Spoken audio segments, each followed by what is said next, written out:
there's three things I know are a fact and are just part of life. Number one, the sun's going to come up tomorrow morning. That's a good thought, it's just as bad. If you've had a bad day today, I'm so sorry to hear that. But the sun's going to come up tomorrow, and it's a new day, new opportunity. That's a good thought. Number two, I'm going to die. Not as happy, not as exciting, but it's a fact because we all do. Number three, we all got to pay our taxes or we're going to jail. That's just a fact of life. And a fourth fact of life involves the NBA, and in my estimation, the greatest player that's ever played in this league, LeBron James.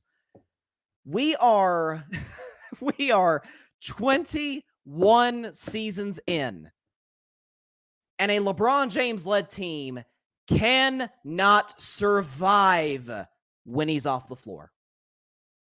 It's unlike anything I've ever seen. Unlike anything that I've ever seen in my life watching the NBA with a great player, which LeBron James still very clearly is. So, again, you're playing a Suns team, which, by the way, Kevin Durant was fantastic last night. Dropped 39. KD was awesome. Best player on the floor last night, in my view. But the Lakers in this game, again, with Kevin Durant and a bunch of guys. What Bill Parcells called average NFL players. He called them Jags, just a guy. Bunch of Jags out there on the court for the Suns. Yusuf Nurkic is fine, but outside KD, Yusuf Nurkic, and a bunch of guys. Eric Gordon, Josh Okogie. I mean, not guys that you're exactly going to be fearful of when you play them on any given night against the Phoenix when you're playing the Phoenix Suns. They go into the fourth quarter down by 12.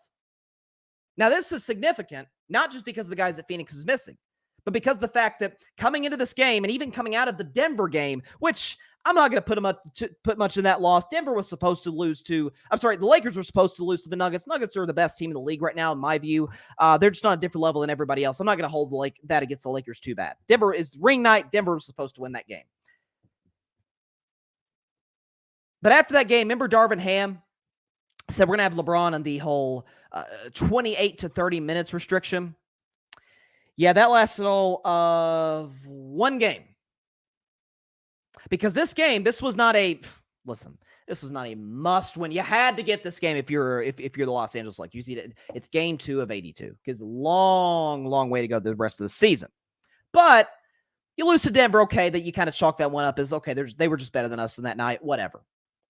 You don't want to lose to Phoenix, again, without its second and third best player, given the fact you're at home, and you're a much better team now than you were at this point 365 days ago in late 2022. You want to get off to a better start, get a better seeding, so you're not have to play every series in the road, which you did during last year's playoffs.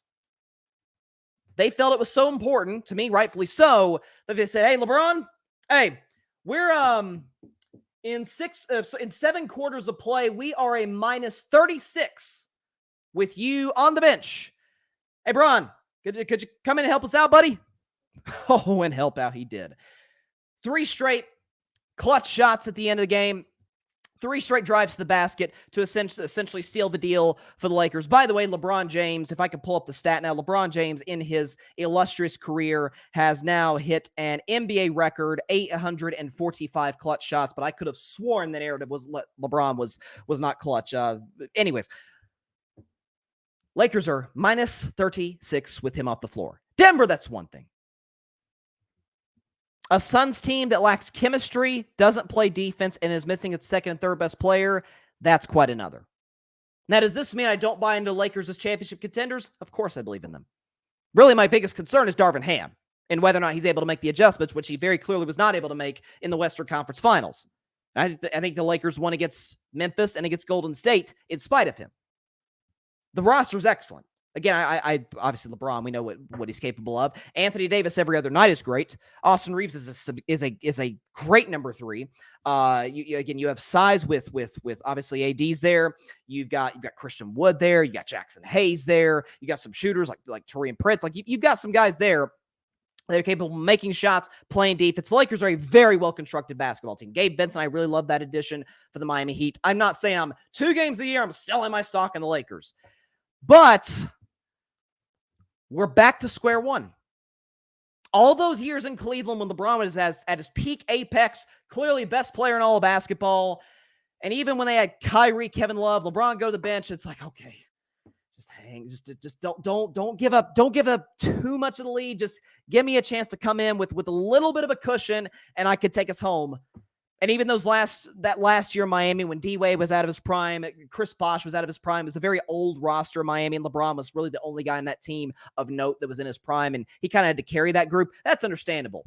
This roster's too good for them to have to constantly rely on LeBron to be Superman in the fourth quarter every single night. It's too good for that not to be for that to be the case. And the fact of the matter is, and I said this after Tuesday, I said, man, I feel bad for LeBron James. Yes, he's worth $1 billion. He's made all this money playing basketball off the court. Yeah, you don't feel sorry for billionaires. Whatever. I'm talking about from a basketball standpoint because LeBron is very aware of the fact that this is year 21. I don't have a whole lot longer. 2-3 years max. Now, the longevity LeBron is put together is unheard of in sports, literally outside of Brady. Outside of Brady, we've never seen this.